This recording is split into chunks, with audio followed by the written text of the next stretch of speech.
사회적으로 핫한 이슈를 키워드로 알아보는 핫키워드 시간입니다. 이민재 캐스터 안녕하세요. 안녕하세요.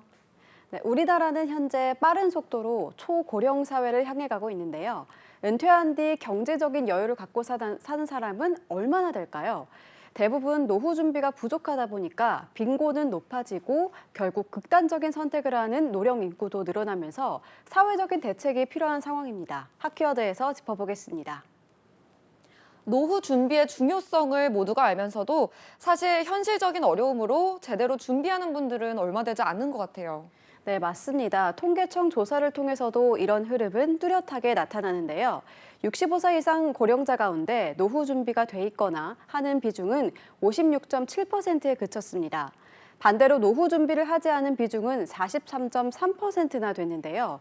그 이유를 물었더니 준비할 능력이 부족해서라는 답이 가장 많았습니다. 그렇다고 해서 은퇴 후 일자리 구하기 쉬운 상황도 아니고요. 공적 연금 같은 것에 기댈 뿐 현실적으로는 막막할 것 같은데요. 네, 맞습니다. 국내 1인 가구의 연평균 소득은 2,691만 원인데요. 그런데 노인들의 평균 연소득은 1,557만 원으로 뚝 떨어집니다. 특히 독거노인의 소득은 1,366만 원으로 일반 1인 가구 평균 연소득의 절반 수준인데요. 이렇다 보니 자식 키우느라 저축도 제대로 못하고 소액의 고령연금으로 근근히 살아가는 독거노인이 적지 않은 현실입니다. 우리나라 66살 이상 고령자 10명 가운데 4명 이상꼴로 중위소득의 절반도 못 미치는 가난하다는 의미의 통계까지 있습니다. 경제협력개발기구 OECD 나라들 가운데 가장 높은 수준입니다. 초고령 사회를 앞두고 노인이 처한 현실은 암담하기만 한데요. 네, 맞습니다. 그래서일까요? 결국 막다른 골목에 이르게 됩니다. 어려움 등으로 극단적인 선택을 하는 노인은 매년 3천여 명 수준에 이릅니다.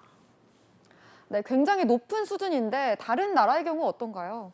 네, 비교해보면 더욱 심각합니다. 2020년 기준으로 인구 10만 명당 자살률은 60대가 33.7명, 70대가 46.2명, 80세 이상이 67.4명으로 OECD 회원국 평균보다 2배에서 최고 3배까지 높기 때문인데요. 여기에 노인 범죄율도 꾸준히 늘고 있습니다. 한국형사정책연구원과 대검찰청의 범죄 동향 리포트에 따르면 2015년부터 2021년까지 매년 1분기에 발생한 노인 범죄 비율은 6년 만에 2배 가까이 늘었습니다. 결국은 노인 자살과 범죄 모두 빈곤의 영향이 가장 크다고 봐야 할까요? 네, 전문가들은 모두 빈곤이 근본적인 원인이라고 지적합니다.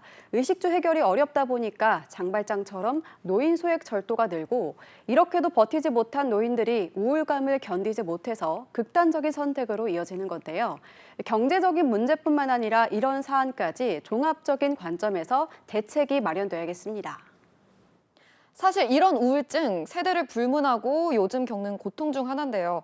병원 치료를 받을 형편이 어렵다 보니 더 악화하는 건 아닌가 이런 생각도 드는데요. 네, 실제로 자해 시도 전후 정신건강의학과 진료를 받으면 자살 사망 위험을 낮출 수 있다는 연구 결과가 나왔습니다. 진료를 받은 사람은 자살 사망률이 12%포인트 낮았는데요. 전문가들은 자살의 70%는 우울증이 원인으로 우울증은 비교적 치료가 잘 되는 질환이라고 말합니다. 물론 근본적인 노인 자살의 원인은 준비가 안 된 노후인 탓이 크지만 이런 정책적인 지원과 함께 병원 진료에도 적극적인 지원이 이뤄지면 더 좋겠죠. 정부가 정신건강 검진을 늘려 자살률을 더 줄이겠다고 밝힌 만큼 후속 대책이 이뤄질지도 주목됩니다. 네, 노인 보호는 초고령 시대를 맞은 우리 사회가 반드시 풀어야 할 문제인데요. 사회 안정망 강화를 통해 노인들이 보호받을 수 있는 제도적 장치 마련 더 늦춰서는 안 되겠습니다. 지금까지 핫키워드 이민재 캐스터였습니다. 고맙습니다.